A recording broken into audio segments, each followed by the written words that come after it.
Welcome back for another edition of the podcast, and it is our Game Week 35 National League predictions, proudly sponsored by Cards Accepted. Please remember to use the link in the description to get your card machine. You'll get 50% off your order if you do that. No contracts or monthly fees.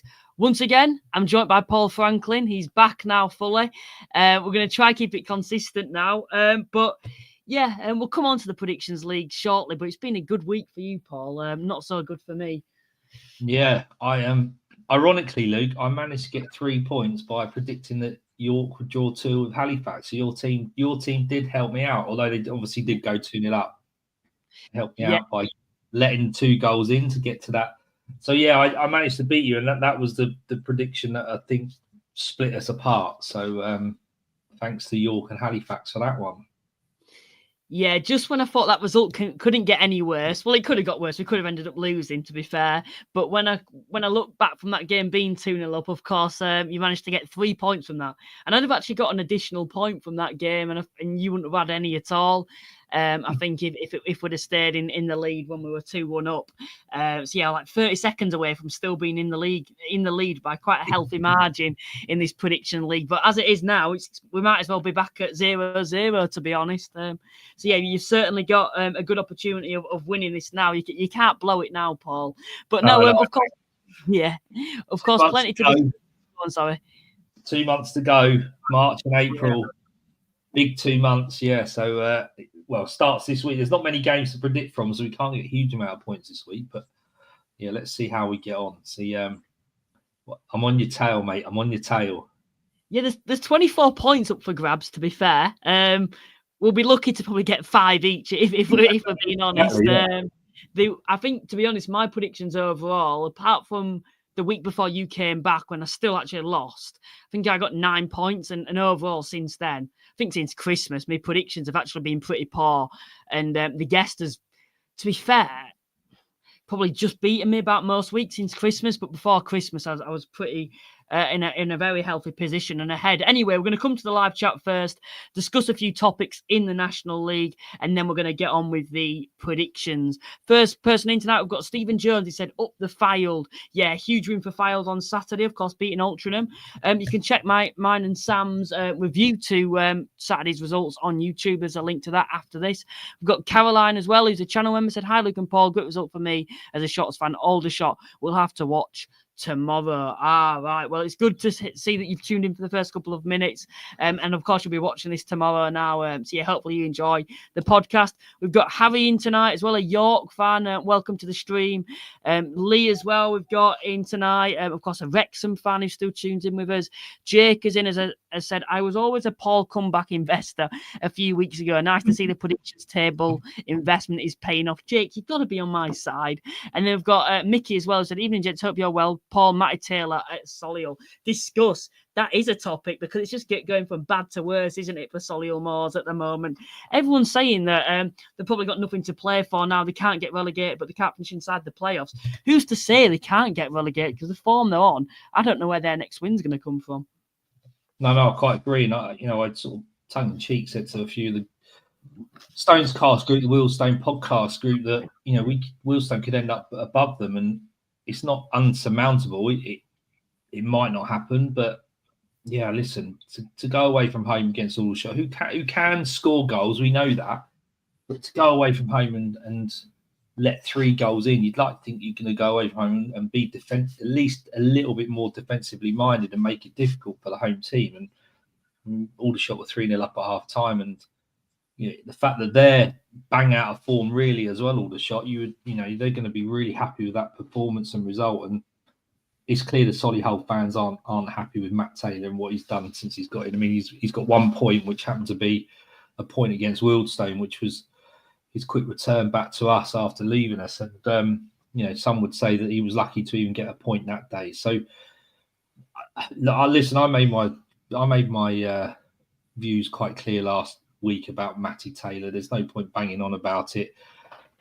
He just doesn't appear to be a very good National League manager or a manager whatsoever. So he could be a nice guy, but I think there was some win percentages, about 26% or something I read in the week. And I can't see that changing. Who they got at the weekend? They're not playing. They're playing next Tuesday against Sutton. They can't lose at the weekend, I suppose. That's a bonus. But yeah, it's difficult. They've let Matt Warburton go. They've signed Hall Johnson on loan. Someone said that they need another right back. They got a couple of injuries, but they are just in free fall at the moment. And I don't think he's sort of warming, or he's not warming to the fans. The fans aren't warming to him. And I would be very surprised if he lasts the season. That next couple of games are going to be important for him and the club. Because you're right, Luke. It's not to say that they can't get into that relegation battle. It'll be a really strange one if they do. But the likes of Wealdstone keep winning, and Braintree pick up a few results, and Aldershot pick up again. Who say that they're not going to be the team that does drop? So we'll watch this space. But I must admit, Matty Taylor didn't do Wealdstone any favours in the week. We could have done with Aldershot losing from a personal perspective. Yeah, it is what it is, and good result for the Shots, and it sort of gives them a little bit of confidence going into their FA Trophy game at the weekend. If we're basing it off previous years, you are usually safe with about 50 points in the National League. I think to be safe, I think just to confirm that, I don't think anyone's ever got relegated with having 54 or more points. Solihull are currently on 42, and they've got 12 games left to probably get about 8 points, which will probably be needed to survive. I think 50 points should probably just be about enough, I think, to survive this season in the National League.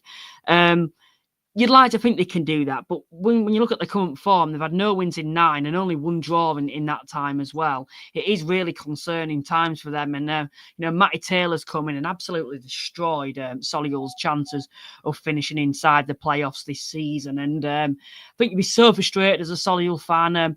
It felt like they were growing into the season for me. Solihull didn't have the greatest of starts, but really started to grow into the season. Looked like a side that were really going to hunt down a playoff spot. And just before they were about to do that, of course, Andy Wing got the opportunity to move on and join Barrow, and the replacement just couldn't have gone any worse. I don't actually think in recent history I've ever seen a National League manager come into a side like this when a side was performing like they were doing and absolutely wreck their chances. The form that Solihull are on, when you think of some of those players, it's just so concerning and so strange, because even if you're not the greatest manager in the world, I think you're inheriting a very, very good squad there for me personally. So I don't know what he's actually done to change what Andy Wing was doing there for me personally.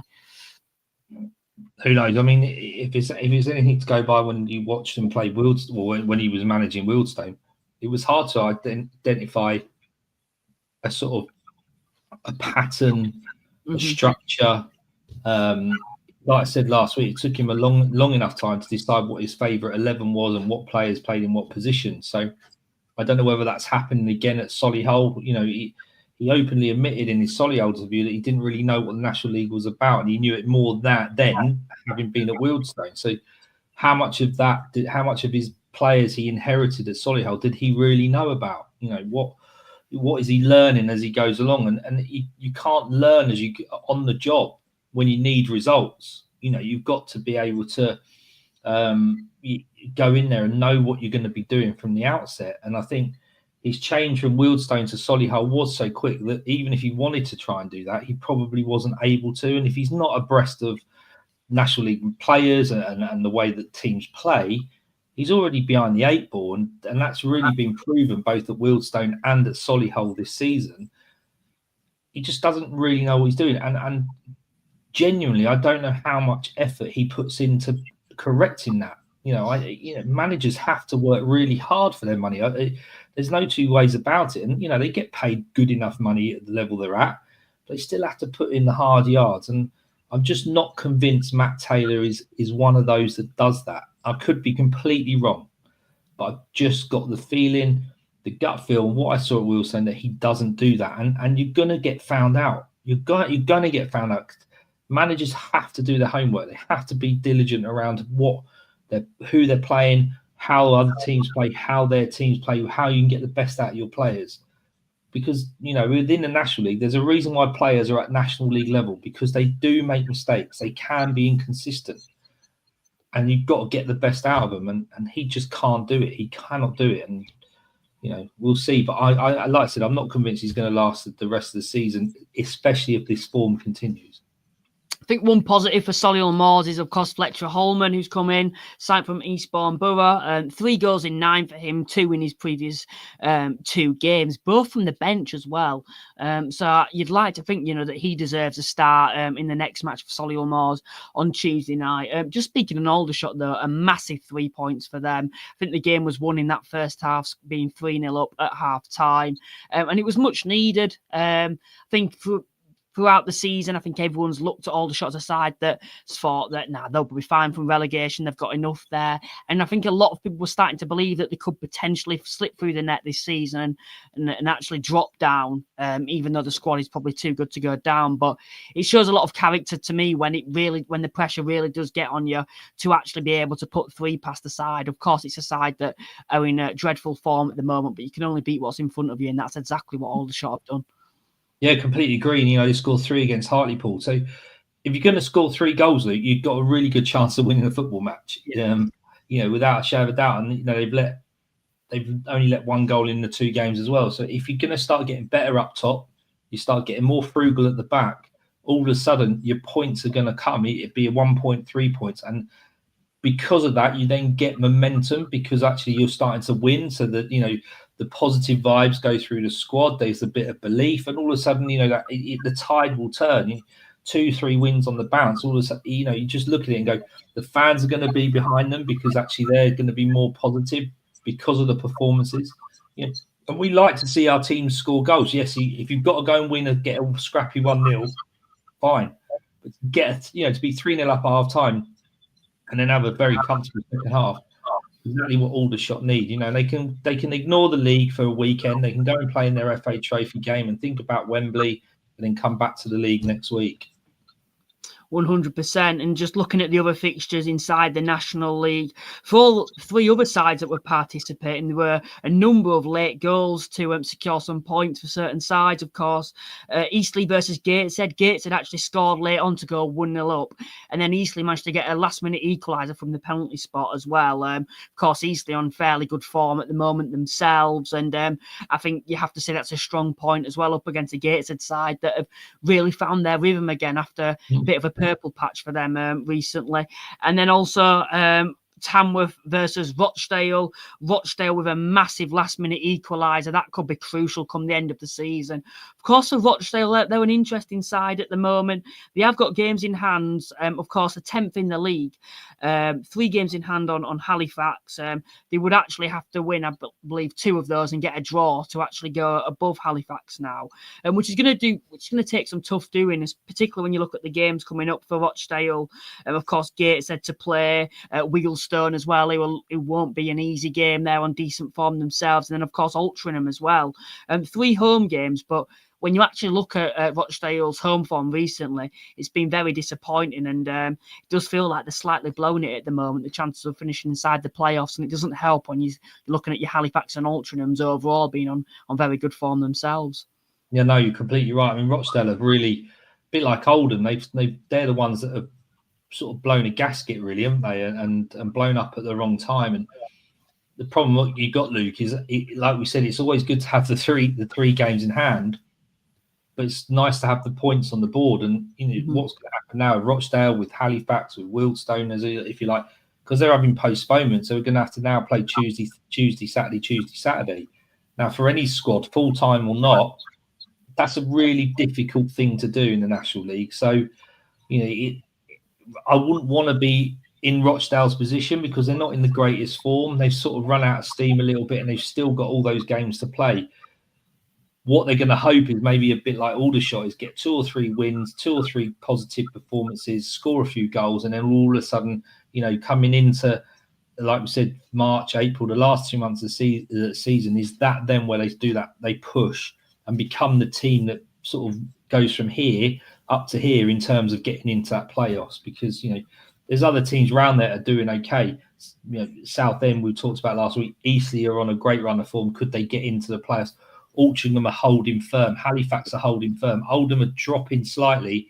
Gateshead, so I think Rochdale have still got to be confident because of those games in hand that they can push in. But it's a tough one, really, really tough one, because like you said, they're not easy games, even though they're at home. It's interesting because although a lot of my calls this season, the majority have been very, very poor. If we come to the predictions at the end of the season, they'll be horrendous. One of the points that I actually made pretty well, I think just before Christmas when Rochdale were in the driving seats, I think still inside the playoffs and had a number of games in hands as well. One of the calls that I actually made was Rochdale will slip off. And that is because I've seen it before happen. I've seen it with Boreham Wood when they were in a similar position a couple of years ago, just inside the playoffs. They've had a number of cup runs, of course, the National League Cup, a number of postponements as well, meaning that they're going to be playing Saturday, Tuesday, which is still the case now and probably will be till the end of the season for them. And as well, being in the FA Trophy as well, I think what's also actually harmful for them, which I don't believe Rochdale will actually see at the moment, is the fact that they've progressed so far in the FA Trophy now to a point where it feels like they have to take it seriously because they're 2 games away from Wembley.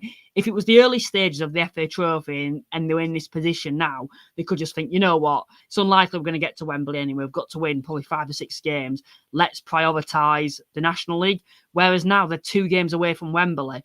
So it does feel like they've got to prioritise either the league or the FA Trophy for me. And, of course, FA Trophy on Saturday for them against Altrincham. I would predict that they're going to put a pretty strong side out. And then they're going to have to play on Tuesday night, I'd imagine, as well. The side's going to be tired. You know, the squad isn't particularly big either, Rochdale's, and they've had a lot of injury issues themselves. So for me, I genuinely feel this FA Trophy could have a detrimental effect on Rochdale. And at the moment, I won't be backing them to finish inside the playoffs. And I think the sides even below them in the league, like your Southend's and even your Eastleighs, who have gone above them now, who are really on a lot better form. And I fancy them to actually finish inside the playoffs over Rochdale this season. Yeah, I'm not convinced Rochdale will make it at this point. Like, for the reasons you've given, Luke, and the 3 games in hand, they're very unlikely to win all 3 of those. To get 9 points out of that's a massive ask. And I think you're right. I think any team that's in the FA Trophy now, are they going to adopt that attitude of we're only 2 wins from Wembley, 3 wins from silverware, or actually, like the likes of Aldershot, do they have to prioritise the National League safety? Do Rochdale have to prioritise National League playoffs?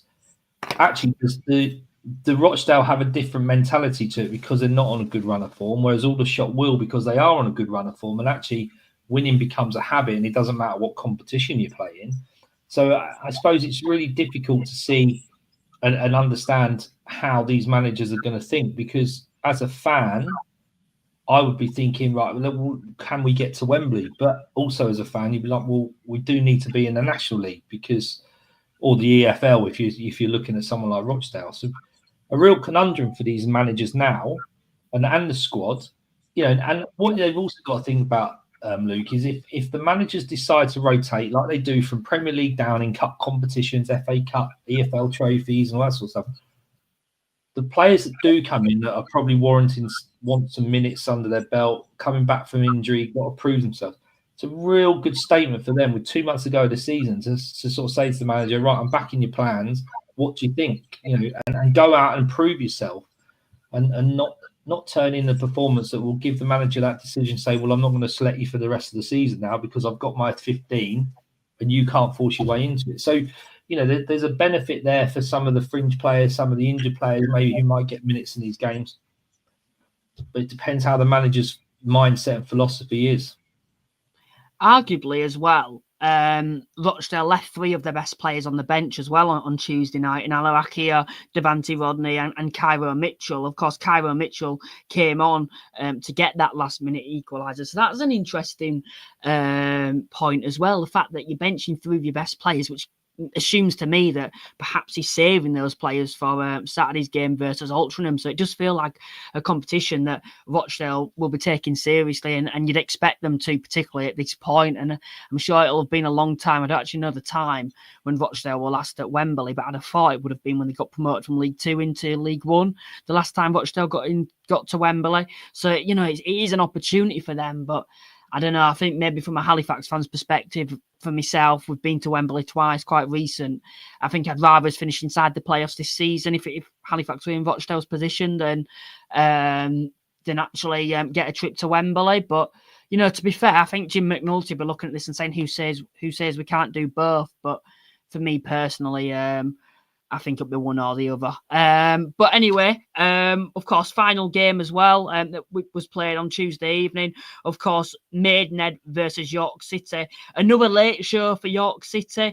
Of course, a lot of people will be looking at the moment as a side of York that perhaps is letting the guard down a little bit, particularly, during games. They're not absolutely thumping sides like we're seeing Barnet do at the moment. But what they are doing well is they're still managing to grind out results and find ways to win. And that's something that's crucial in the Vanarama National League, particularly when you're in a title race. Of course, Maidenhead took the lead. York took the league, I do apologise. And of course, Maidenhead got an equaliser before 2 late goals from, of course, Adam Pearce, Ollie Pearce, I should say, and Josh Stones as well. But yeah, that just shows the firepower that York City have, that unfortunately for Maidenhead, that they don't. No, completely agree. And it was massive for York, wasn't it? Because, Barnet could really stretch that lead. And, as it is with the game in hand, if they were to win that game in hand, all of a sudden it is only 3-point gap. So, it was massive for York to win that. Maidenhead's not an easy place to go, as we all know, especially, they've not done too badly in the recent weeks, picked up some half decent results, but, last 2 games I haven't won. So it was imperative York won that and kept it in it, because you look at it now, it's probably between them and Barnet for the top spot. I think Forest Green being 3 points further behind on the same amount of points as York, that they don't appear to be very, like we talked about last week, they're not very potent, are they? They've only, there's no winning 3. Have Forest Green given up on the title, and are they going to look at trying just to get in that top end of the playoffs? So a few questions to be asked there. I mean, Forest Green have got Maidenhead at the weekend, a winnable game for them, whereas Barnet are playing Oldham, York are playing Hartlepool, 2 harder teams. So, do Forest Green look at this weekend and say, actually, weekend by weekend, can we claw points back, looking at how the other teams are playing? But the way Barnet are playing, they're putting many teams to the sword. So, I can't see them struggling too much at Oldham, but it's possible. Whereas, York playing Hartlepool, again, tough gig away from home in the northeast. So, yeah, it's not over yet, but I think, Forest Green, they're just floundering that little bit more than the other 2. Yeah, if you look at the form recently as well, losing to Braintree and dropping points to Ebbsfleet and Woking, arguably, I think you look at Forest Green, you look at their position, you see those 3 games, and you were saying anything but maximum points isn't acceptable if we're wanting to go on to win this title, and to only pick 2 points in a possible of 9 against sides in the bottom bottom 7, I believe, at the moment in the league. You have to say that that's a disappointing outcome to only have got 2 points from those games. As well, you look at Forest Green's upcoming fixtures as well. Of course, Maidenhead will be really motivated to better the result against York, because they were so close before having to travel to Halifax and York away. Those are 2 very tough games for Forest Green coming up. And for me personally, I look at them and I think of the likes of York and Barnet. And I think if you watch all 3 of them play, you would say Barnet and York are significantly better than Forest Green. And I think all along everyone would agree with that. Forest Green have just been very, very good at being able to grind out results late on. And it does feel like their luck is slightly running out, and that stopped recently. And that's why the results have deteriorated for them. The form has deteriorated, I should say, for them. As well, coming into now, we've had AJ who said up the Bees. Yeah, of course, winning on Saturday, we spoke about that. A big win for Barnet. Didn't play in midweek, probably a bit disappointed that York managed to actually win that game so late on. I think as a Barnet fan at the moment, to see York come back against Halifax and clinch a point and then go to Maidenhead and find a way to win, it must be frustrating as a Barnet fan. But I suppose at the moment, as long as Barnet keep doing what they are doing, then they should go on to win this league still. Yeah, they haven't got to worry about what others do, Luke. They just got to worry about themselves. They've got themselves into that position where that's what they can do. And they certainly are. 3-1 at York, 4-0 at Rochdale away from home. 7 goals scored, 1 goal conceded. That's excellent. Any team would take that in any league across the world. And, they now are in that position where actually it doesn't matter what anyone else does. If we keep picking up points, they can't catch us. So, I think they've earned the right to be in that position, just with the way that they've played and the consistency. And I think Saturday's a tough one against Oldham. It's always going to be a tough one, but they are going to go there full of confidence, absolutely full of confidence. Because they've got to believe that they can beat any team in the National League at the moment, just with their last 5 results. I know they drew with Boston, but that's these things happen. Bounce back with 7 goals and one against 2 very, very strong sides. So fair play to Barnet. They're doing excellently. They're doing what we expected them to do, but other teams aren't. So fair play to them. Yeah, they've really come into life, and we spoke about Solihull growing into the season before, of course, their horrific downfall. But Barnet at the start of the season didn't particularly have the greatest starts, and then have improved as the season's gone on. At one point, I think most people were saying that York and Forest Green are a lot better than Barnet, and that they concede too many goals, and they seem to bottle it in big occasions. Yet you look at Barnet recently, and they're doing the complete opposite to that. Defensively, very, very strong at the moment, as well, winning those games that in previous years they've been known to bottle, the York game at home, as well, even the likes of Rochdale away, to back that York win up and travel up to Rochdale to then put 4 past the side that are just outside of the playoffs at the moment. You have to say Barnet have done very, very well recently, and you see results like the York game, but then the Rochdale game itself as well, and you do feel like I think everyone's edging to more thinking now this is Barnet's time. They've been building towards this in the last couple of seasons now, and I think they really are in the driving seat now to go on to win the league.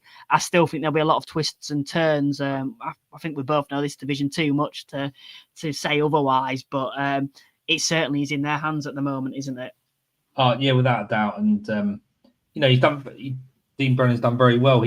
He's made some big decisions. He's got rid of Nicky Kabamba and he's brought in Lee Unlub. He got rid of the goalkeepers, and brought Nick Hayes and Laurie Walker, and he's brought in the lad from Tottenham. I can't remember his name now. It's gone out of my head. So the fact that he's made big decisions in key positions, and at the moment it seems to be working. Like you said, we've still got 13, 14, 15 games for these teams, so there will be twists and turns, but the consistency Barnet are showing is exactly what they should be showing. I don't think they're doing anything that's not expected of them. Look at their squad; it's very good, it's very strong.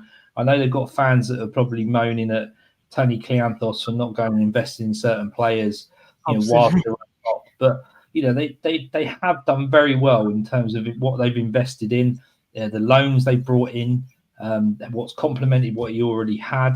Reece Hall-Johnson has just gone on loan to Solihull as a right back. He's not played since September, and he was a Wrexham regular in the National League only 2 seasons ago. So that goes to show you the quality that Barnet have got, and he's managing them very well. Because, like we've agreed, Lou, Dean Brennan's been seemed to sort of get to a point where he can't move over that point. You called it bottle it. Sometimes I sort of said he out coaches himself, but he appears to have learned from that. And, 13, 14 games to go, it's theirs to lose rather than theirs to win, if that makes sense. They've done very well to get in this position as well. Just before Christmas as well, they were third. Felt like they could potentially fall away, and now they really are in the driving seat. And something as well that made me think that perhaps this is Barnet's time. Of course, I interviewed Dean Brennan just a couple of weeks ago. I think it'll be about a month ago now. Very, very down to earth, and I couldn't believe how laid back he was, considering the position Barnet are in at the moment. They're in a very, very tough title race, and since that interview, he's just thrived even more, and he just seems a lot more calmer now, and it does feel like he's very confident that they can go on and win this league, and that this squad has got the ability to be able to win this league. Just focusing in on York as well before we come to the live chat and get onto the predictions. Looking specifically at the previous 2 games, of course, being behind against Halifax, a slow start, being 2-0 down, a lot of character to, of course, come back and get the point. But then, of course, to beat Maidenhead in the last couple of minutes as well. Do you look at those results and think they're showing there's more positives to take in terms of the finding ways to win? Or do you think there's a lot of concerns there in the case of them actually actually, we've gone 2-0 down against Halifax. We've only managed to get a point. Maidenhead, they're a side that win the bottom four. That's a team we've got to be beating, and we're struggling to beat them. I think with York, I don't watch them extensively. You might see a little bit more about them being in your region, etc., Luke. But when you look at their results recently, to let 3 goals in against Barnet, to let 2 in, to go 2-0 down against Halifax, you shouldn't. If you're looking to be a title contender, you've got to be looking at trying to keep those clean sheets down rather than trying to have to chase games. Even going 1-0 up against Maidenhead, you should push on then and try and get 2 or 3. No disrespect to Maidenhead, but that's what should happen, because you look at the firepower they have, just in Pearce and Stones, let alone anyone else they've got. They're going to create chances. They're going to score goals. But if you're going to let goals in at the other end as a title contender, you're gonna struggle. You've got to look at the Premier League.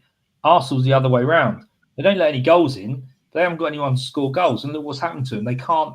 They're losing 1-0, drawing 0-0 in the last 2 games.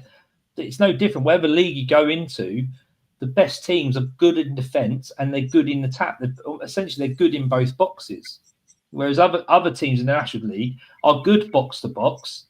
They're all very good. We see them play every week. They're all very good technical footballers, strong, quick, blah, blah, blah, blah. You've got to be good in both boxes. And what you're finding is Barnet are banging the goals in and not letting many in. York are banging goals in and letting them in. And that's probably where the difference is. Form's always important, and this goes across the division. So to be out of form in the final third of the season is very concerning. I'm not saying York are out of form. That's a generalisation in terms of the league. I'm saying that York have slipped up at probably the worst possible time in terms of losing to Barnet, then having Halifax at home, starting slow in that game, meaning that they're 2-0 behind against one of the best defences in the league. I think they did pretty well to get a point out of that game, if I'm being honest, considering how good Halifax are defensively. But to slip up in those 2 games, for me, must be so frustrating as a York fan, because of what they've done throughout the whole season now, and now it's not in their hands. But that was a massive win against Maidenhead, and of course they're playing on Saturday as well, and they'll be wanting to bounce back, add to that win, I should say, and get 2 wins on the bounce and start getting their own momentum going.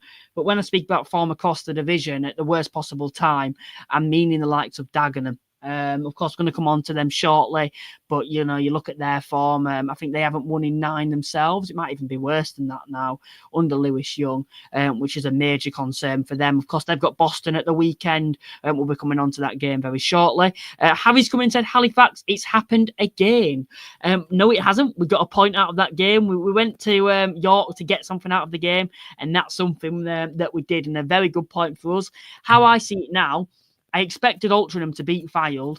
They didn't. They slipped up, and we've gone and got a point against York. If, let's say, Altrincham would have won that game, and then we'd have won, then we'd have actually achieved this. We'd have actually been in a worse position if we'd have won that game, if Altrincham had actually won themselves. So as long as we beat better Altrincham's result and Rochdale's, I'm not too fussed. I think that's a very good point, to be honest, against York. When I look at it back now. Good evening, welcome to the stream, John. I believe you're an Eastleigh fan, of course, on good form yourselves at the moment. And then, of course, Mickey's in tonight, Paul. Yeah, the Heat aren't totally flying, but the recovery is starting. Fylde to Gateshead are like Halifax. This Saturday, expect a Nick Horton masterclass, as he usually has one against us.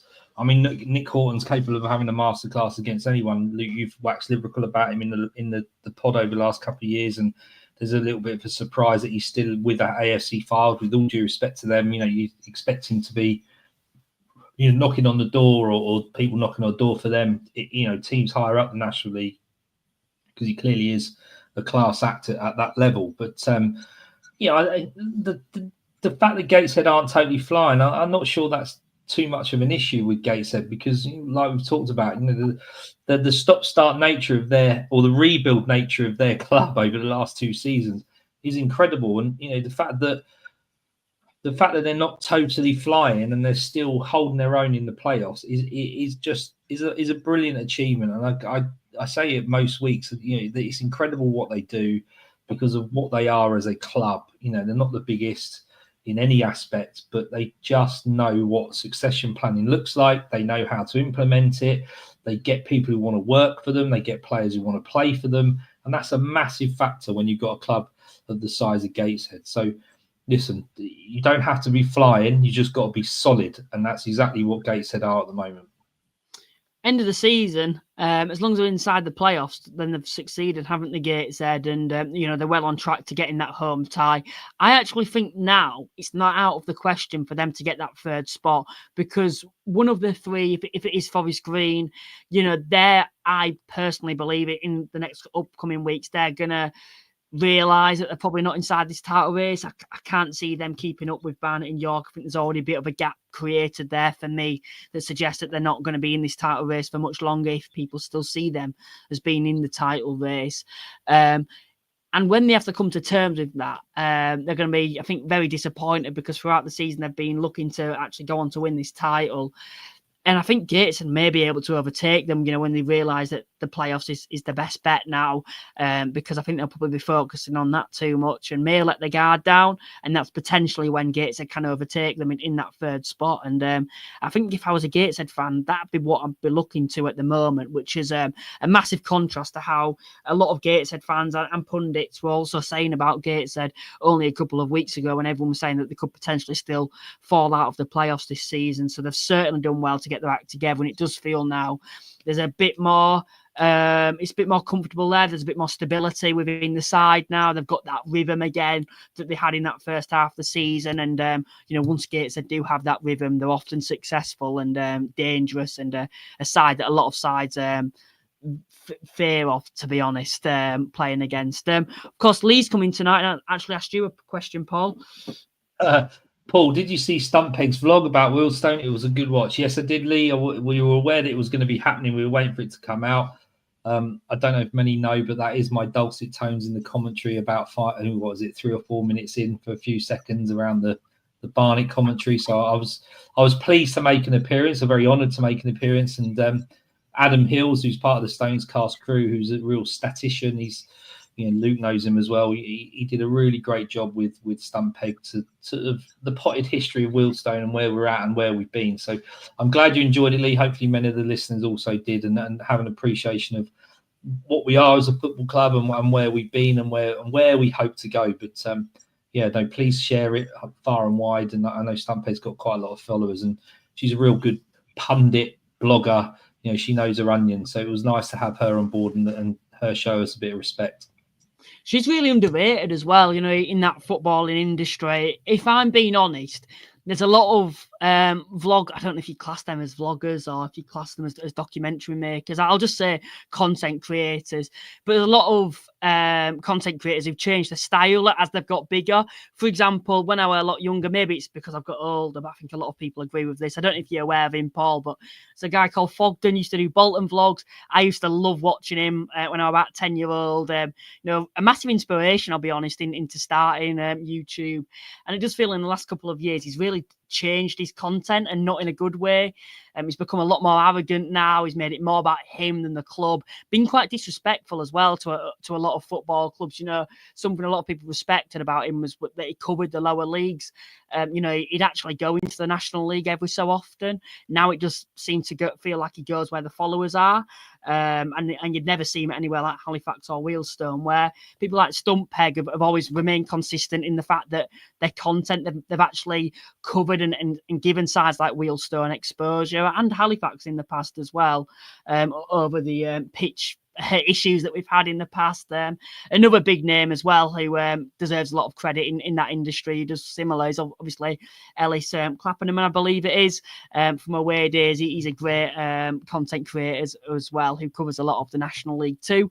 As well, tonight we've had TJ234's coming and said, seems like the National League is really evening out aside the top two. I can see anyone beating anyone. It always seems to happen at this time of the season, that final third. I think Rob summed it up perfectly when he was on the podcast. He said that it's kind of the silly season, because you see a lot of freak results across the division, and it often happens. And that's something we certainly have seen in recent weeks. I think about 2 months ago, I worked out what you needed, what your projected points were to survive in this season, it was actually 41 points. We're now looking at high 40s that are unlikely to go up come the end of the season. And that just shows how sides towards the bottom have improved recently, because they could become more desperate to get results. I think Bax has come in, Paul. I hate to say it as a Southend fan, Barnet have been truly a class above this year. I think you're right, BXS. It's they have, and you know, the likes of Southend you would have thought would like to challenge them, and it's probably frustrating as a Southend fan and fans around them that they can't seem to sort of find someone to challenge Barnet as much as the league would like. But you know, and they've deserved it. They've been consistently good. They've put teams to the sword. They battled for points. Fair play to them. You know, they're like we said, it's theirs to lose, and I think we're just looking at second and below now in terms of who gets in what place in the playoffs. As well for Barnet, for me, someone's mentioned Barnet taking one game at a time, 12 cup finals to go. After this game against Oldham, they've only got Altrincham and Gateshead to play in the top 7, and a lot of their remaining games are actually at home as well. And Barnet, of course, still unbeaten at home this season, have been class, to be honest, at home. Probably one of the best sides we've seen in the National League at home, in potentially National League history.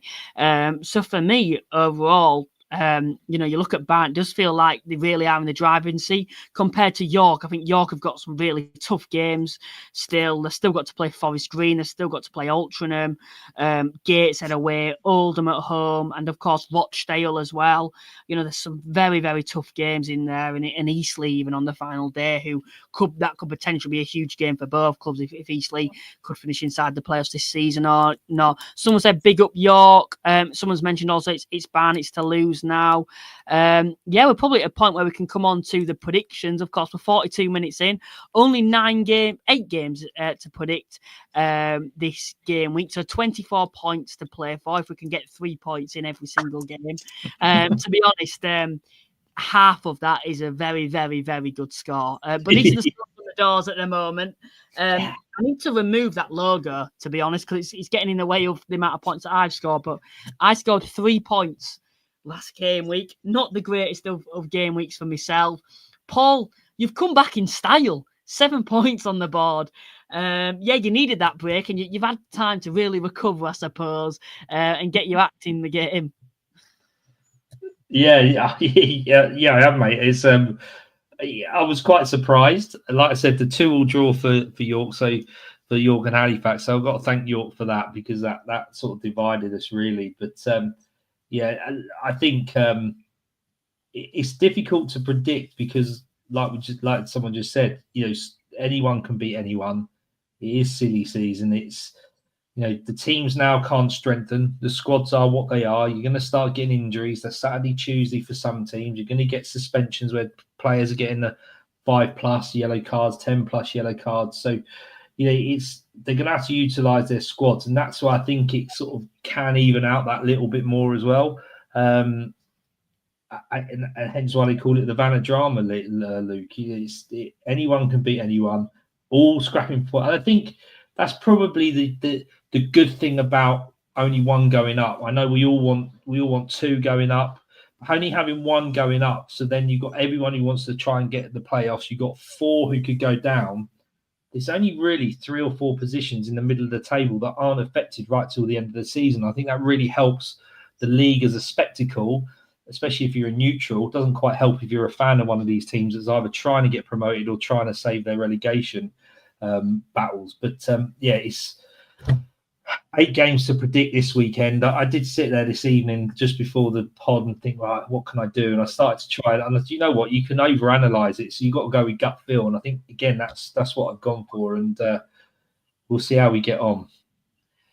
A question I've got for you as well on your predictions. Maybe I might be cheating now. I'm not doing it for this reason at all.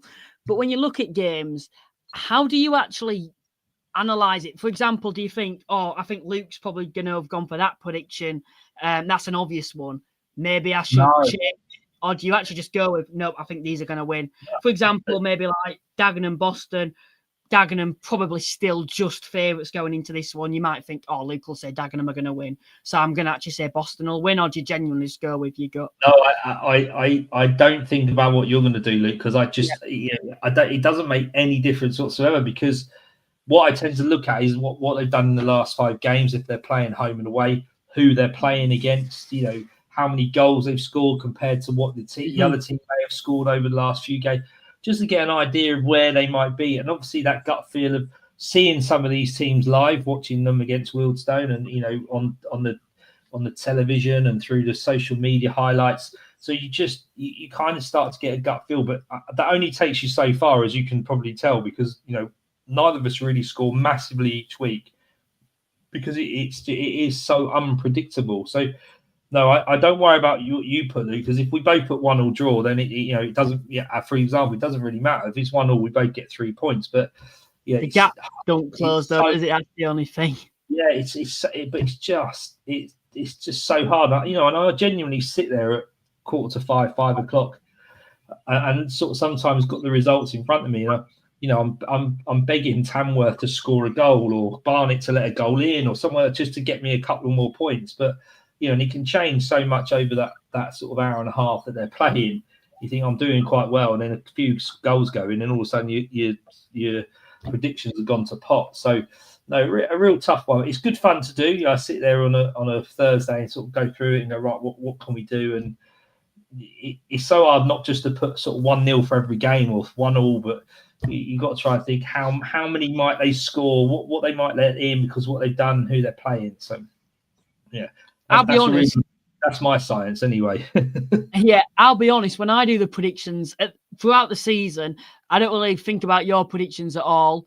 But I do feel towards the end of the season now, particularly now we're level, after this game week, depending on who's in the lead, without actually knowing what you've put, that's when I start to think tactical. So let's say I'm in a 4-point lead. That's when I start to think, I reckon Paul's had a draw here. You know what? Yeah, I'm going to go for a draw. And it's just good fun, to be honest. I quite enjoy it. And I think the stakes are a bit higher this season. Last season it was a Rochdale shirt for myself. I'll be honest, although they're, let's say, our historical rivals, maybe it's because I'm not actually from Halifax, live in Huddersfield. I don't actually have much of a hatred towards Rochdale. I'll be honest, I don't have a hatred towards any club. But if there's any club that I perhaps, I hate to say grudge against, but yeah, probably a grudge against because of a section of the fan base and results recently, it would be York. And I've made a lot of controversial, well, some say controversial points about York recently. So perhaps that's the better option, the fact that I have to wear a York shirt at the end of the season if we lose. And I do have to say, if I end up losing the Predictions League, it'd feel like York City have won. Their dream would be to win the National League, come to the seat, watch the podcast one more time for end of season show, seeing the host in a York City shirt, and then basically get lost into the League Two, and they'd probably see that as karma. Or it could be the other way around, seeing you in a Barnet shirt, Paul, after Barnet have gone on and win the league, and then seeing me not in a Yorkshire, I think Barnet fans would say that's karma for you, because, of course, if there was any club for you who fans would say you might have disliked to, it would be Barnet, wouldn't it? I think so, yeah. I mean, it's just I say what I think. I haven't got a particular hatred for that football club at all. It's they're doing very well, and yeah, the fact that we might have to celebrate either York or Barnet going up in their shirts on one of our last podcasts, Luke, is going to be a little bit gut-wrenching, but I'd much rather know that Wealdstone are going to be in the league, Halifax will be in the league, and we can carry on doing this next year and keep predicting. You never know what could happen. Is York go on to win the league, end of season, sure, I have to wear Yorkshire. We've then got the playoffs, and then we're like, hi York, we're joining you in the Football League. That certainly would be karma. Anyway, before we get onto the predictions, would you like to give, of course, your page sponsor the Predictions League, would you like to give them a plug? Yeah, I'll give myself a plug and my wife. Yeah, like I said, we're in we call it silly season in the football leagues, but it's also what we call peak season in travel. Sort of January, February, March is when everyone decides where they want to book a holiday and go to in the summer. So, and if any of you listening haven't quite decided, if you need some help deciding, or you're not sure what you want to do, then please do give us a call. We can do package holidays through to bespoke multi-centre holidays, short breaks, England, Europe, the rest of the world, anywhere, just give us a call and we'll be more than happy to help you. It'd be great to have you on board. Brilliant. Right, let's get on with the predictions then. If I can actually get this off the screen. Yeah, there we go. Also, if you'd like to become a channel member, it is just £2.99 a month. You'll get you get early access to certain interviews that we do in the future. You get to use your club badge as well in the live chat.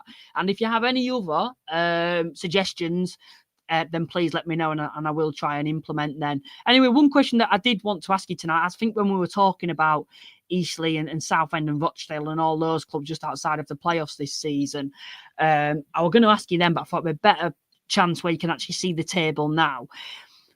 I think if you're not to say the current top 7 finish inside the top 7, I don't actually know what you're thinking at the moment, but if, let's say, one of those can't and one of those is going to fall out, if that's Halifax, Altrincham, or potentially even Oldham, out of these 3 sides, who do you think's better equipped to overtake one of these? I think on paper, you'd like to think Southend were the resources they have and the size or their squad strength, but Eastleigh are one of those teams, Luke, we don't talk an awful lot about them. We can't really put a finger on what they are. They're just sort of, they go under the radar. They've got a manager that isn't very well known in managerial circles, amongst fans, in Kelvin Davis, who's come out of the pro game, Premier League and academy coaching. And they've just, I think if they were just that slightly more consistent in the middle of the season, we'd be talking about them, being in the playoffs now. But they're making that charge, as we can see there, 3 wins and a draw in the last 5. That's really good form when you look at Altrincham have lost and Halifax are drawn, Oldham have drawn. All those teams have drawn their last game. I know they did as well, but they're being a bit more consistent. So I think maybe Eastleigh, and that's just a hunch at the moment. But I mean, Southend are on their tails, aren't they? 1 point behind, and I think Altrincham having that 5-point cushion, 4 to 5 point cushion is really useful with a game in hand, but they've got to make that count. So I think it's going to be difficult. I don't think Oldham could drop out. Could Halifax drop out? Luke, you know more about Halifax than I do, but again, they've only lost 1 in 5. If you look at the form in that area of the table, they're all pretty decent, really, considering talks about anyone can beat anyone. So yeah, a real tough decision in terms of who goes, but I think Eastleigh, because they're just maybe they're just slightly on a better run of form, but not by not much. I think out of those 3 sides, I think the top 4, they should probably be inside the playoffs now. Some might say Oldham as well. I would say they've probably done enough at this point to actually go on to finish inside the playoffs. I think you're going to need about 70 points, it usually is, to finish inside the playoffs, and they've got... they are currently on 57, so they need 13 points in about 13 games. So averaging a point a game, you would probably expect Oldham to be able to do that. As for Halifax and Altrincham, overall, they're both on fairly decent form. I think for Altrincham, they'd have wanted actually to be playing in the National League this weekend to get back to winning ways after losing during midweek last Saturday against Fylde. Of course, they didn't even play midweek. I think Altrincham fans will be actually wanting to be back playing in league action as well. Of course, FA Trophy this weekend. I think that's a competition like Rochdale they'll be taking seriously as well. Of course, they'll be wanting to get to Wembley for the first time, I believe, in over nearly 50 years. I think it was in the 70s. Altrincham last finished inside the playoffs. Anyway, we will get on to the predictions now. We will try and answer your questions. I know a few people have put them in the live chat as we progress. Let us know your predictions and I will put them on screen as well. Starting things off with Braintree versus Eastleigh. Braintree are currently 2 points above the drop zone. Came into a fair decent amount of form, of course, slipped up against Wealdstone, losing that game, and then, of course, drawing to Sutton, a pretty strong point there. But they are coming up against an Eastleigh side that have won 3 in the last 4. It's quite interesting with Eastleigh. It feels like they've come out of nowhere, and we've spoke about sides that being on bad form at the worst time of the season. To be on form at this point in the season, looking to get inside the playoffs, this is certainly the best time for Eastleigh, and they're playing against the Braintree side that you would like like to think is a favourable fixture for them to add to the current form.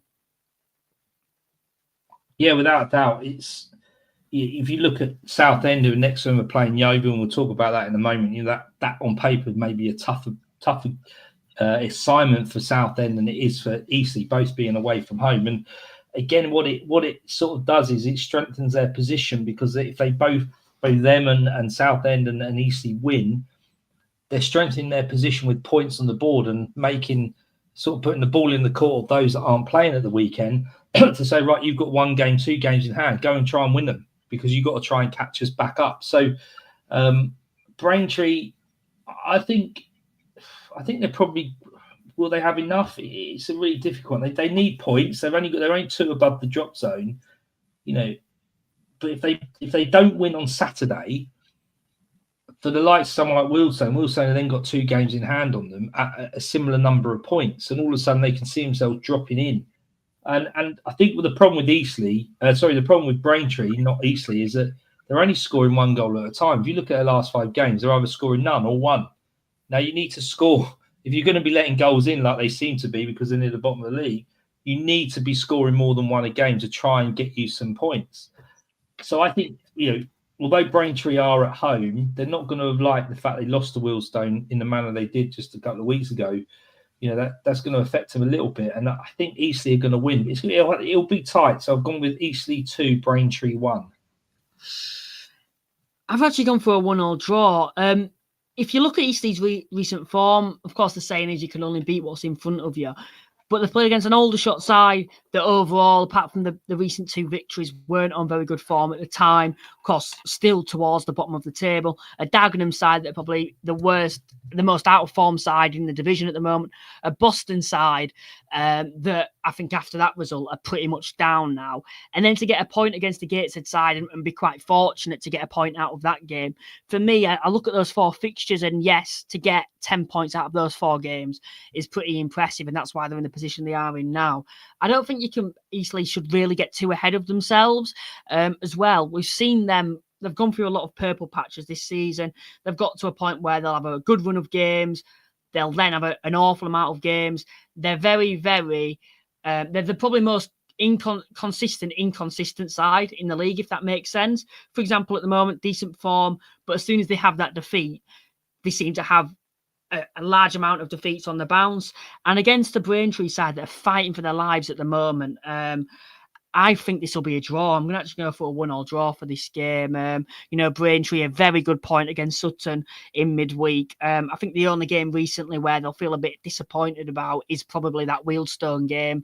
And of course, the defeat to Altrincham, I don't think there's any shame in that. So for me overall, you know, Braintree on fairly decent form will be desperate to not be sucked into that relegation zone come 5 o'clock on Saturday. So I think they'll be able to get a point out of this game. I'm going to go for a 1-1 draw for this one. Keep your predictions coming in, guys, and we'll put them on the screen as well, and let us know any points that you'd like to make on the games we're discussing. Next game, then, we're sticking to games towards the bottom. When we spoke about Braintree there, Dagenham versus Boston. Surely, for me, this has to be the game where Dagenham get back to winning ways. They're 2 points above the drop zone. If they lose this, I will be starting to really fear the worst for Dagenham. I think for Boston, their safety hopes have been crushed after that defeat to Eastleigh. A little unfortunate as well in that game. I think Eastleigh just had a little bit more quality going forward in the likes of Shade scoring that second goal, which was just magnificent for anyone that wants to watch the highlights of that game. I think, yeah, the chances of safety have been crushed. But if there was one glimpse of hope for Boston to survive this season, this has to be a game when they have to go to Dagenham and get all 3 points. And I think for Dagenham, this has to be a must-win to get back to winning ways, because I think this is the game that Dagenham have been waiting for, a game against a side that's struggling towards the bottom. And I'd like to think with Dagenham's forward front in the likes of Dion Pereira and the likes of Rees as well, I would like to think that Dagenham can get all 3 points in this game. So I'm going to go for a 2-1 Dagenham win. How do you see it going? Yeah, it was a difficult one. Look at this, because you look at Dagenham's form: draw, loss, draw, loss, draw. If you go on what that should be, this one should be a loss.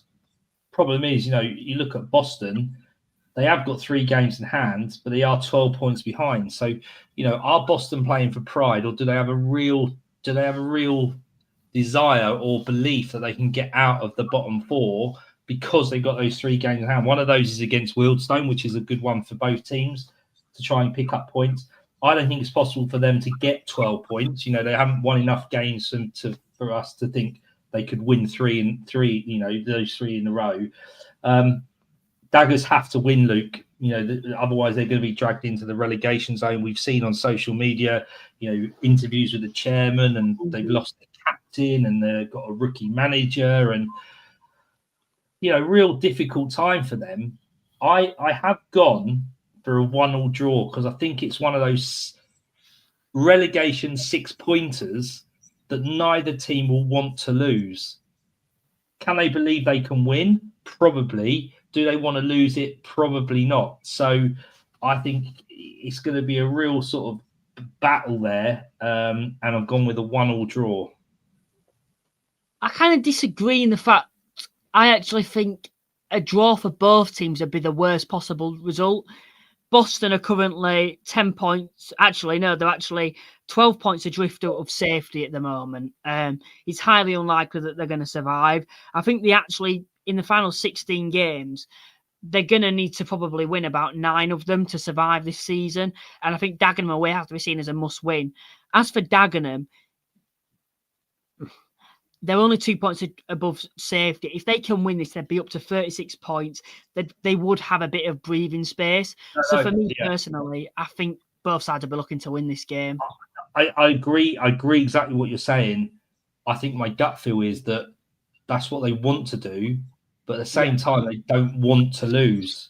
And I think ultimately, are they going to go for it and see whether they're better than the other team and get a win?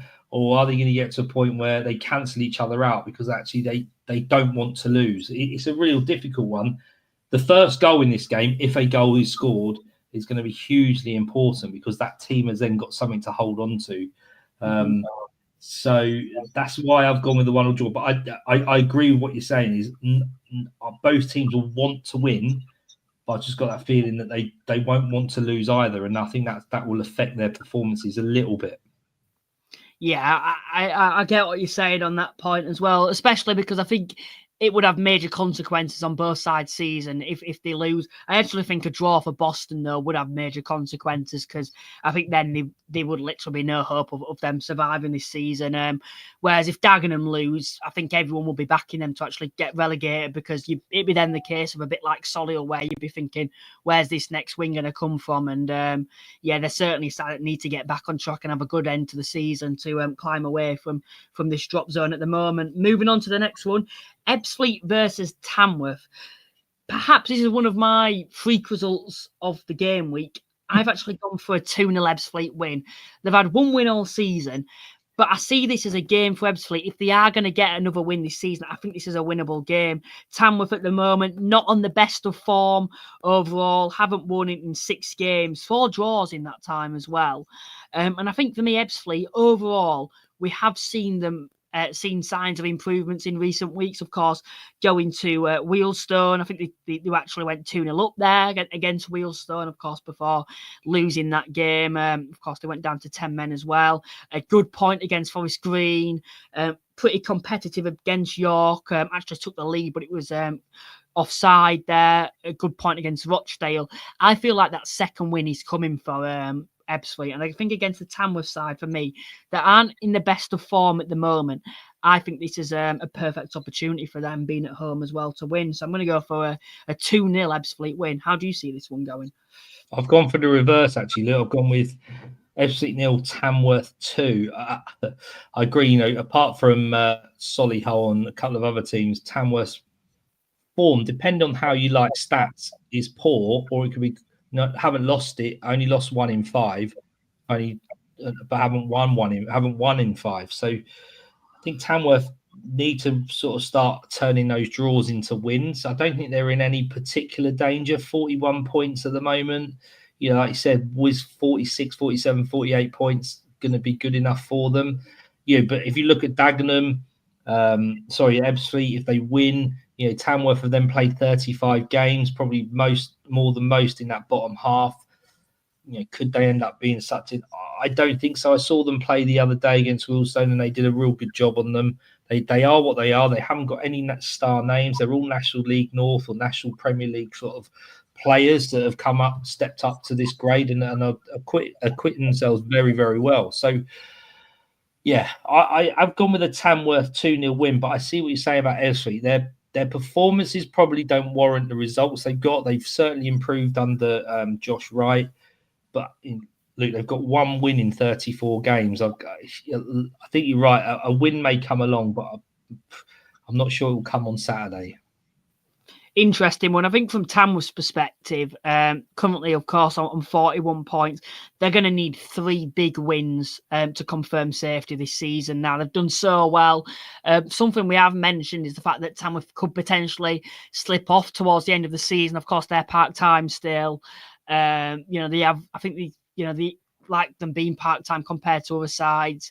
Sides often struggle towards the end of the season due to tiredness as well. I think they have actually got quite a big squad as well, Tamworth overall, so that could be a plus to them.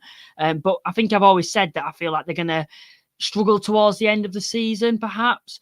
But for me, yeah, I think they're 3 big wins away from surviving this season. But I think overall, massive credit has to go to Tamworth so far this season. And they're well on track to survive now. Not in the best of form at the moment. I don't think they'll be looking over the shoulders yet, but they will be looking to get back to winning ways. And I think this is the type of game for them where they have to be looking at this thinking, Ebbsfleet have only got 1 win at home all season and in the league all season. We should be going here and winning, but I just think this is an opportunity for Ebbsfleet, and I think they will be able to get that second win. Moving on to the next game. I was sorry to say, Luke, Tamworth as well, they're at home to Wealdstone on Tuesday. So to have Ebbsfleet and Wealdstone 2 games on the bounce, those 6 points you're talking about it's very doable for them. I hope to God that they don't get any points out of the next 2, because that will help my team. But like I said, that they've got 2 winnable games on paper coming up, so they've got to take advantage of that. 100%. And moving on to the next game, we've got an out-of-form Forest Green Rovers side coming up against a Maidenhead side who are desperate to survive this season. Of course, midweek would have been gut-wrenching for them, nearly clinched a point against York, but thanks to 2 late goals, they didn't pick up anything from that game. Do you think this is the type of game where Maidenhead could pull something out of the bag and get a result here? All day long, Luke, all day long, because it is that we've seen it with Maidenhead. They'll go away to big grounds. They've done it recently at Oldham. They tear up that form, but they show respect to that team by putting the performances in they do. And sometimes these big teams show respect to Maidenhead. Probably not. That's why they fail against them. But I haven't gone with a Maidenhead win. I've gone with a Forest Green Rovers win. And I know they don't score many goals, but I've gone 3-1. Maidenhead are going to be suffering a little bit after letting the goals late on against York. Is it the time when Maidenhead do slip out? We were saying the other week it probably wasn't. Now, 2 weeks later, we're saying it could be. It's really tight down there. And Forest Green do have to get back to winning ways. They haven't won in the last 3. And when you look at the other teams around them, the others have. So they need to get back to that. Forest Green Rovers 2, Maidenhead 2 is my prediction for this game. Perhaps another one of the more free hits for me this game week. Of course, Forest Green Rovers defensively have been class this season, but recently I look at a few of those games. It does feel like some of the goals have been very sloppy for them that they've conceded. As well, they're struggling to score goals recently as well. Only 1 goal in the previous 3 games. I look at those 3 games against sides all pondering around the relegation zone at the moment, and we mentioned it earlier in the pod. To only have picked up 2 points in a possible of 9, that is very disappointing for a side that's wanting to be in with a chance of getting promoted and winning a title this season. And for that reason, I think Maidenhead will be hurting, but I think they'll be seeking to get back to, not back to winning ways, but back to getting points on the board. And I see Forest Green as a side at the moment where it's very much doable. Maidenhead concede a lot, yes, but often have probably scored more than what they've done in previous years. And, we've spoke about them not having the same amount of firepower as the likes of York. They still have got the likes of Tristan Abrahams, a very well-respected striker in this division, and Sean Mikulski as well, alongside Reece Smith. Those three attackers for me are all capable of scoring goals and giving any defence in this division a hard time on the day. And I think that'll be the case again. So I'm actually going to go for a 2-2 draw. Moving on to the next game now, we have actually got Hartlepool versus York, a big one in the National League. If we're speaking about game of the game week, I think it's probably between this and the game that we're going to discuss afterwards. Hartlepool at the moment feels like their chances of finishing inside the playoffs this season are slipping away after their recent 2 defeats. As for York, I still think this will be a very difficult place to go. Hartlepool gave them a good game in the reverse fixture, putting 3 past York, yet York still managed to outscore them. I think this will be a totally different sort of game. I think Hartlepool, for me, overall, are a very, very tough and physical side that could give anyone in this division a game on their day. The issue with Hartlepool is consistency. They could also lose to anyone on their day, and that's what we have seen this season in the likes of losing to Ebbsfleet. I've actually gone for a 1-1 draw for this game. I think it's the type of game that Hartlepool will be up for, coming up against the York side. They'll be wanting to spoil York's party. Of course, York taking a large following as well to this game. So I'm going for a 1-1 draw. How do you see it going? I've gone with the York 3-1 win.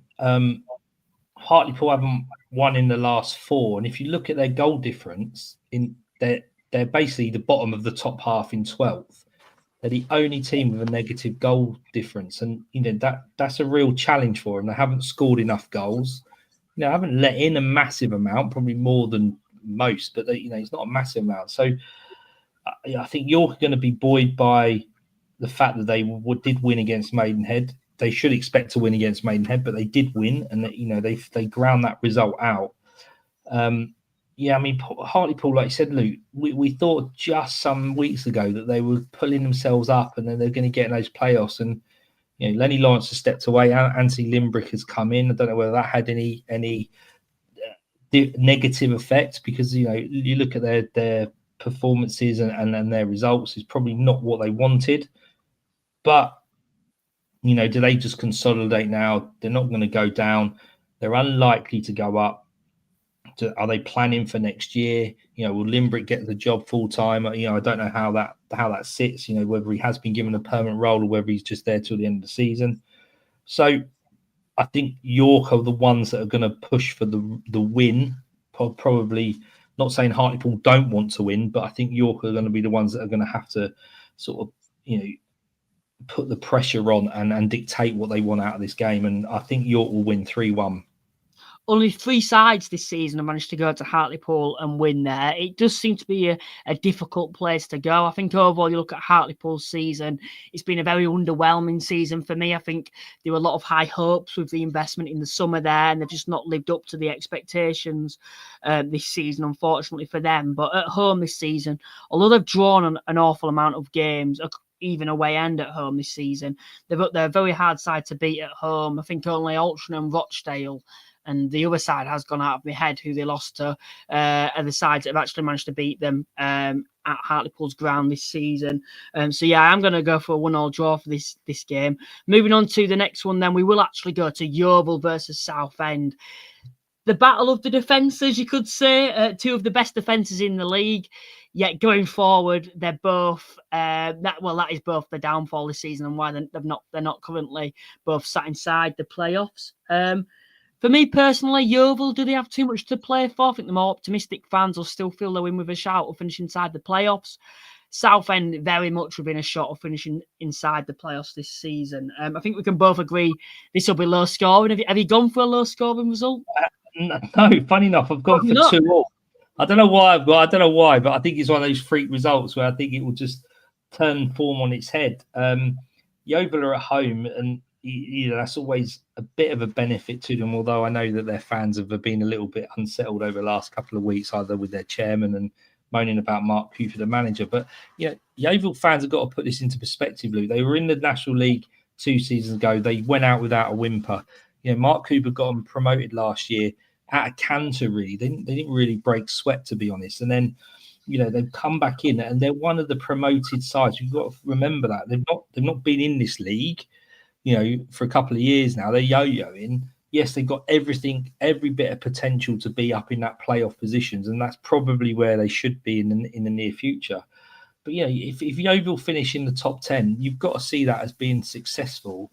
You're right. The goal scoring has been an issue. They're on a neutral goal difference. They've let 39 in. They've scored 39, and I do speak to Mark every now and then. I do happen to know him, and he's very positive in his outlook. And he just sort of says they just need a few more goals. They just need a bit more productivity out of the front guys. And I think Southend are the same.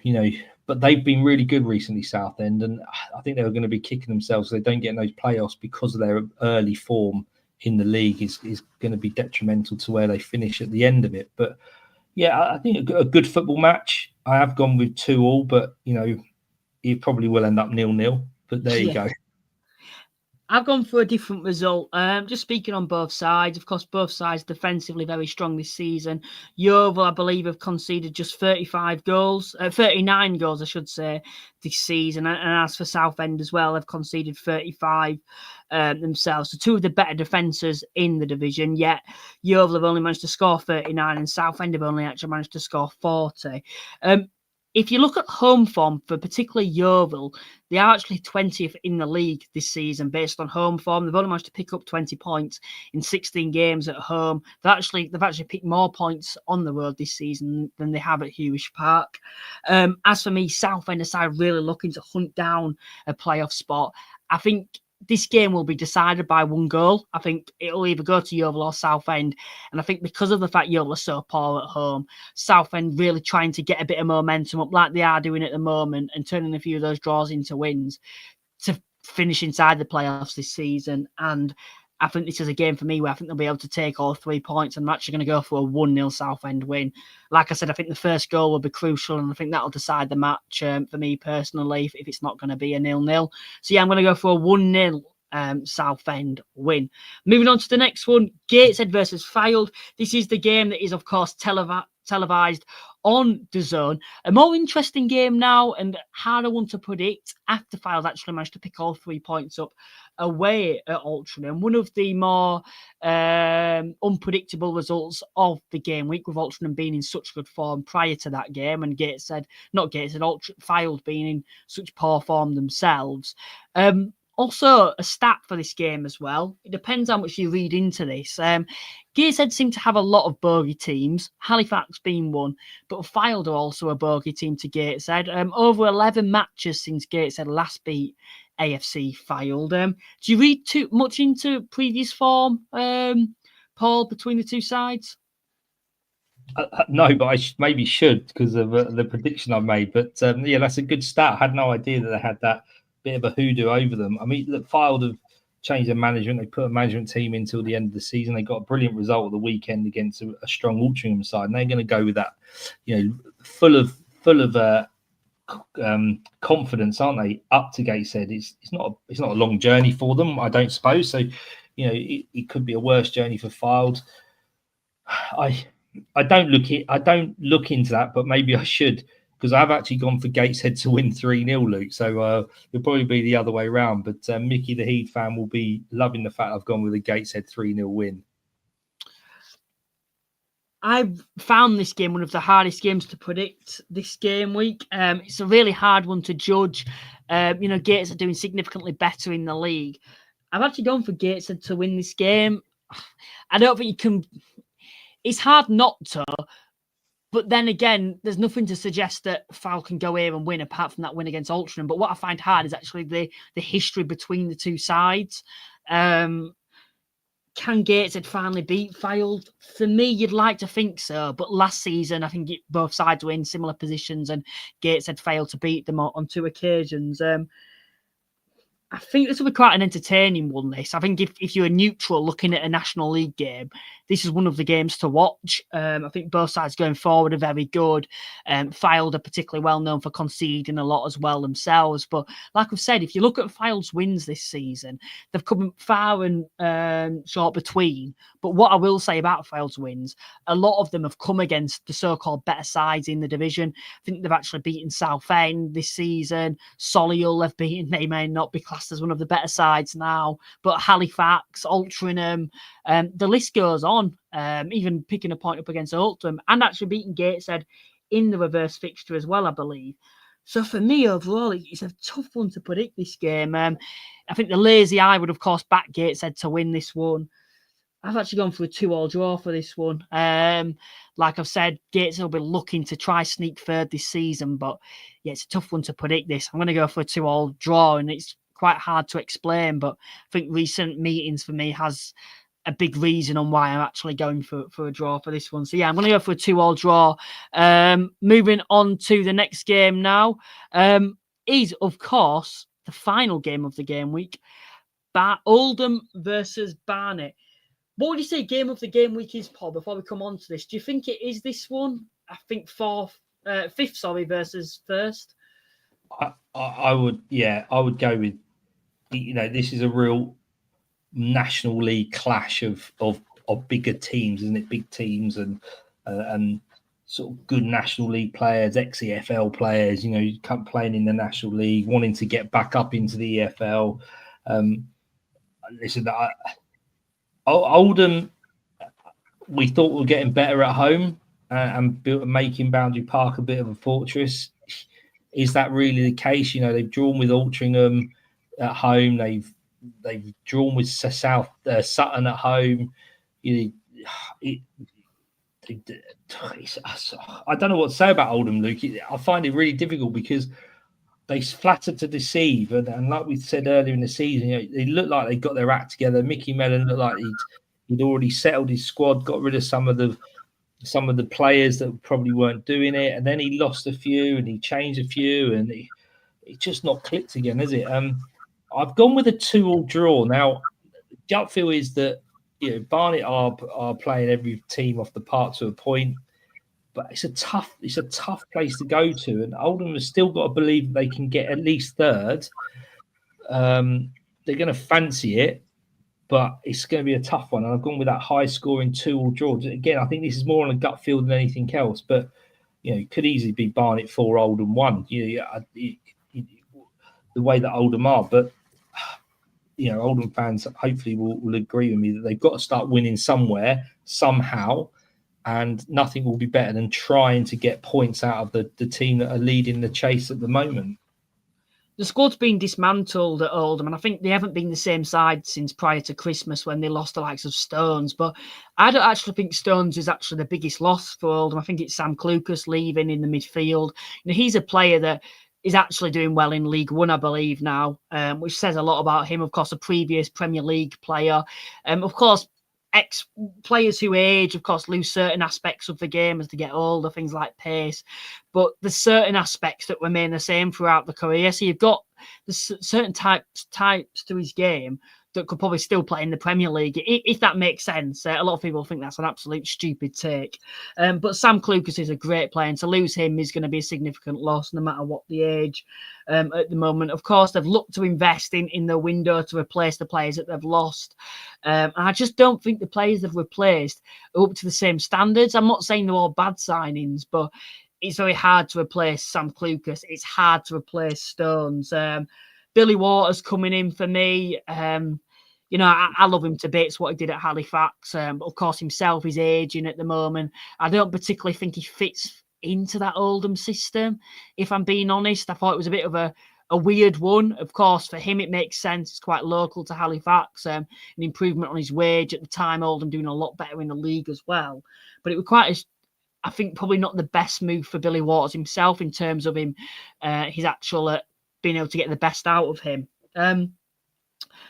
As for this game, though, Oldham defensively, I think they're very similar to what they were early on in the season. I believe Manny Mumph is actually injured, which is a big loss. But I think overall defensively, I think Oldham are fine. I don't think there's any issues there. I think it's more on the forward front and the midfield. And I feel Barnet coming is the type of game that will actually get the best out of Oldham, if that makes sense. Because Barnet will come here to play football, they'll come to dominate the ball. Whereas when, let's say, a Maidenhead of recent weeks, they've come here to not play football, they've come here to spoil the game, forced Oldham to actually keep the ball and break Maidenhead down, which I think they find difficult to do at the moment. Whereas this type of game, it'll be a game where Barnet will dominate the ball, I would predict, and Oldham will be looking to play on the break. For me, I'm actually going to go for a 0-0 draw. I think Barnet is still very good defensively, and I think Oldham overall are very good defensively, and I think they're going to focus more on the defensive side than actually being able to score against Barnet. So, yeah, I'm going to go for a 0-0 draw for this game. Maybe a bit of an underwhelming prediction with it the game week, but no, that's my prediction. And I think that wraps up the predictions league, doesn't it, Paul? It does, yeah. Yeah, an interesting one. We'll see by 4:45 how well we've done, Luke.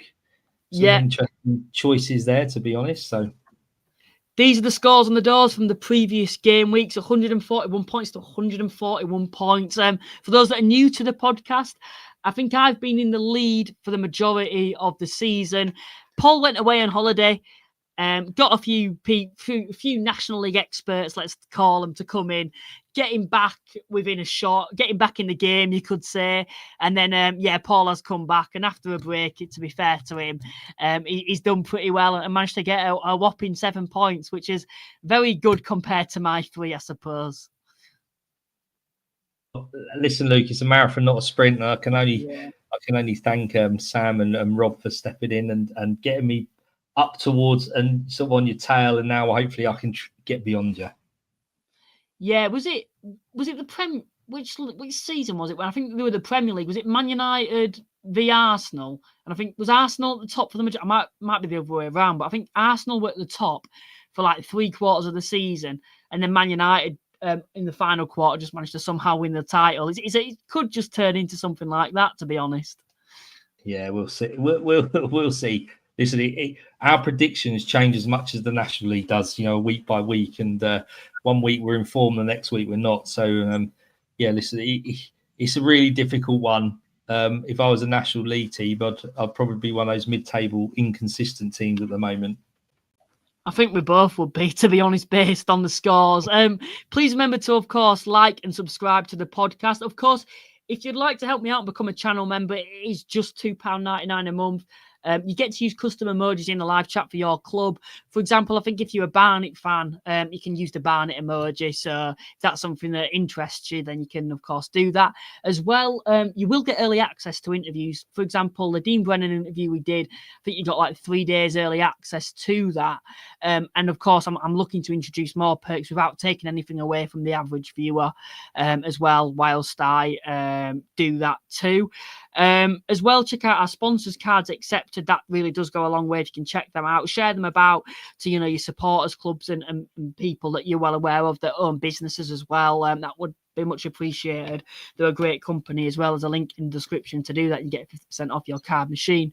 That more or less wraps up the podcast. Paul, you're heading, well, of course, are you heading to a game this game week without Wealdstone actually playing? No, I'm not. No, I am. I'm going to watch my daughter play. She's playing in the Hearts Count, or I think it's the Hearts County Cup semi-final under 18. So she's going to it's Wormley up in North Hertfordshire. So she kicks off about 12:30, I think. So I probably won't be able to get to a game by the time she's finished. So yeah, I'll be watching her this weekend, and I'm then off to Tamworth on Tuesday to watch Wealdstone. So that's my next National League fix.